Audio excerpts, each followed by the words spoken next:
Alright guys, this morning I'm fixing to clear coat some baits. Just want to do a quick video showing the process. I know it's kind of far away and all.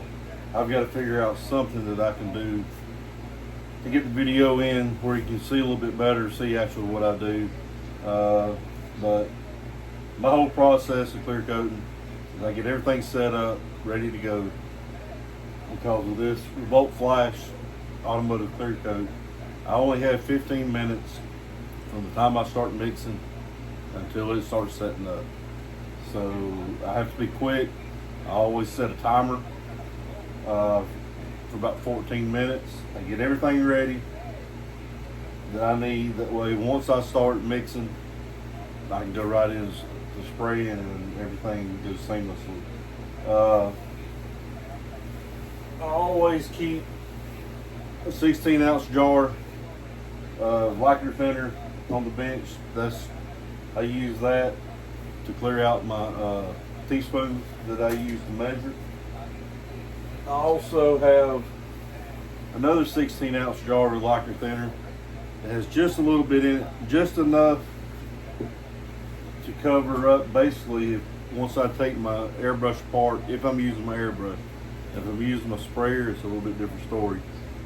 Once I take everything apart after I'm finished, where it will cover up all the way up just past where the cup is, I don't want lacquer thinner getting into the air valve area of the airbrush.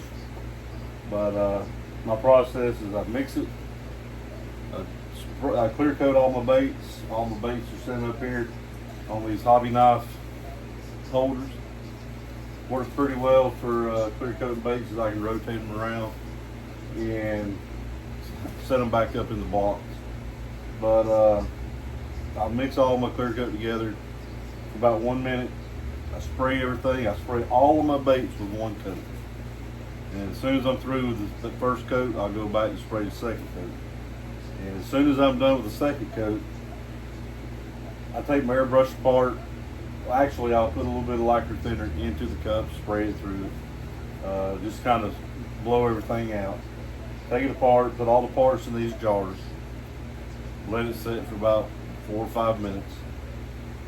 And then once it's soaked for about 4 or 5 minutes, I pull it all out. Use little brushes, airbrush brushes and stuff, clean it out, wipe everything down, put it back together. Usually I'll run some alcohol through it and I'm done.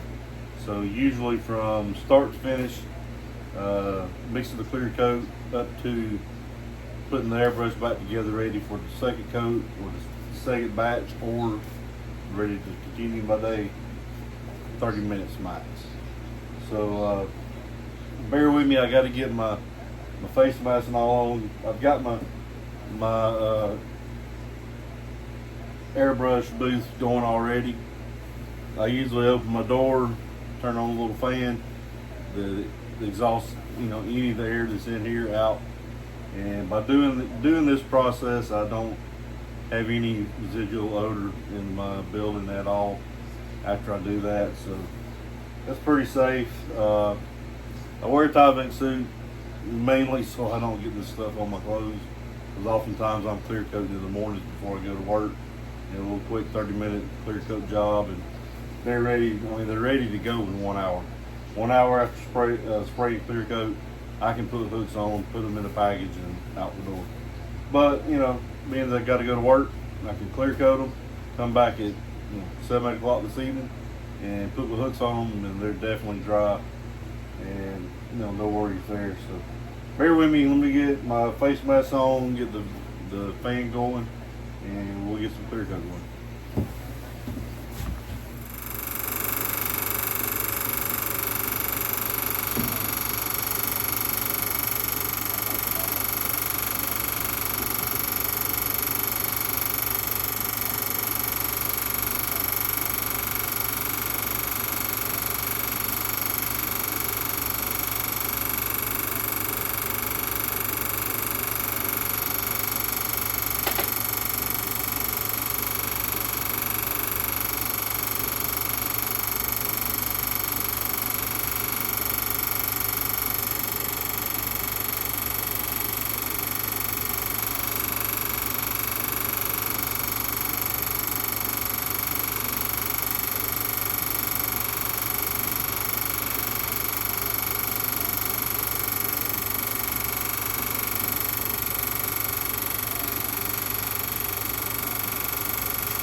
right, there you have it.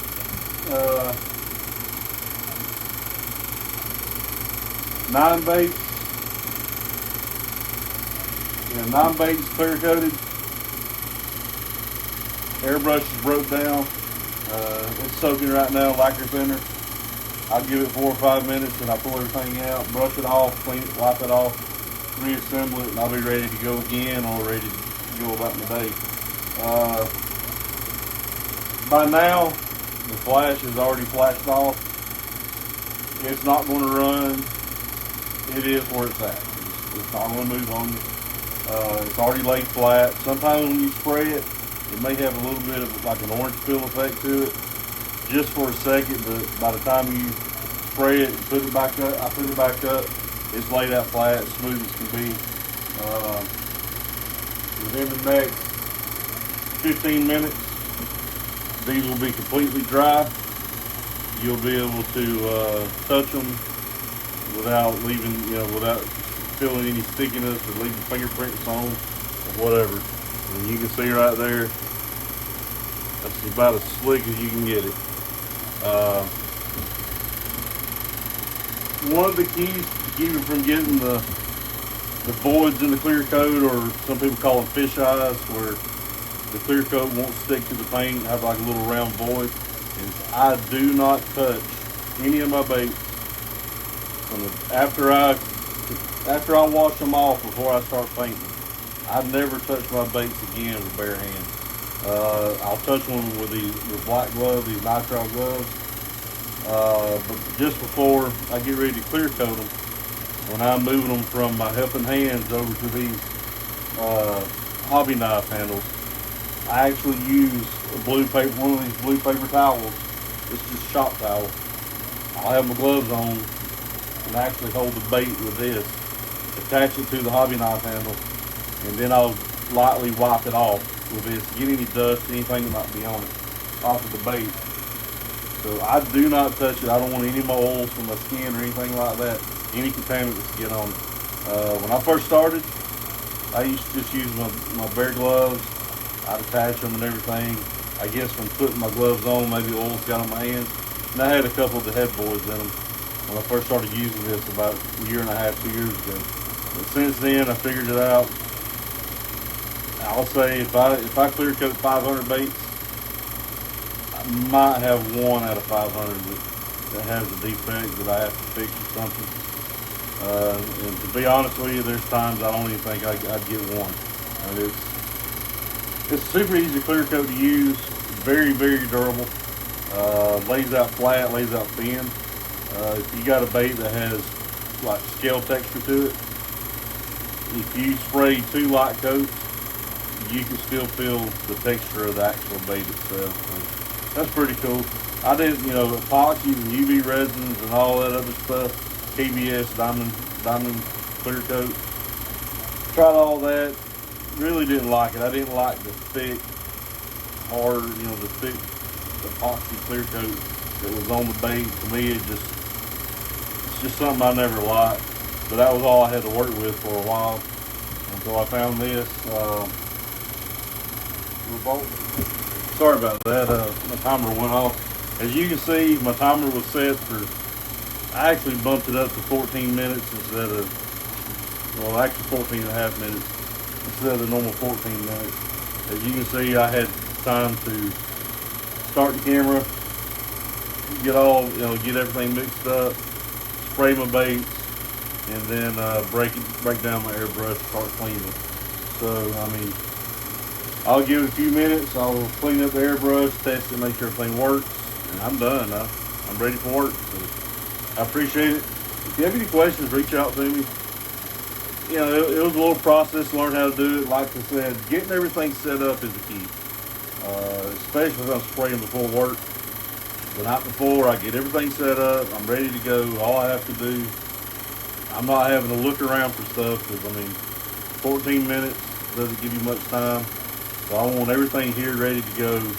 It's just a process. Once I'm done, I can relax and get ready for the next one. This mask that I am using is the 3M full face respirator with an organic vapor cartridges on it. As long as you don't leave this thing sitting out on your bench, it will last a while. I keep it in the bag that it came in when I bought it. I think they say 6 to 8 hours is all these cartridges will last. So you figure typically, I mean, it's been out a little bit longer today, but typically 15 to 20 minutes max is all this thing's out of the bag. Just to be safe, every 4 to 6 months, I replace these cartridges. About 29 bucks for a pack of them on Amazon. But the main thing is, if you ever start smelling anything within the atmosphere, you definitely got to replace them. I don't want to get to that point, so every 4 to 6 months I'll replace them. I'm painting a lot of baits, like clearing 3 or 4 times a week. More like 4 months. I mean, you know, sometimes in the wintertime things get slow. I may only clear coat once a week, once every other week. There's no sense in doing it every 4 months then. But you will get clear coat on the glass face shield. I just take some lacquer thinner and a clean cloth, wipe it on, wipe it off, get it all nice and clean. I probably should have done it before I sprayed these today, but I didn't realize it until I put the mask on. So I'll do it before next time. But that's it. I mean, that's good investment. These Tyvek style suits, you can pick them up at probably Home Depot, Harbor Freight, any place like that. That's the main thing, is just to keep my clothes clean. And a lot of times I've got short sleeve shirts on, so, you know, I don't want to get it on my skin. But other than that, that's all. That's it. That's my whole process. I do have a pretty good ventilation system, pulling everything out. Plus with that birdcage blower that I've got in the floor here, there's absolutely, as soon as I took this mask off, I could just barely have a hint of the smell. By now, it's already gone. Pretty good, pretty simple process. To me, it's a lot simpler than brushing on epoxy or UV resin and having to either cook it or rotate it. I got tired of rotating baits, having a rotisserie up on my bench, took up a lot of space. This process here, I mean, this is it. This is all I got to do. Probably by the time I get through this video, they'll be dry through the touch. There's no running. Like I said, 2 to 3 minutes, they're flashed off. So the clear coat's staying where it's at that point. So, like I said, if you have any questions, reach out to me. I don't mind answering them. Anybody that I can help move over to this automotive clear coat, simplify your process, I'm willing to help you out. It's a good product. Tammy and them out there at Revolt, they have got a winner on their hands, and I'm willing to share it with anybody that's out there.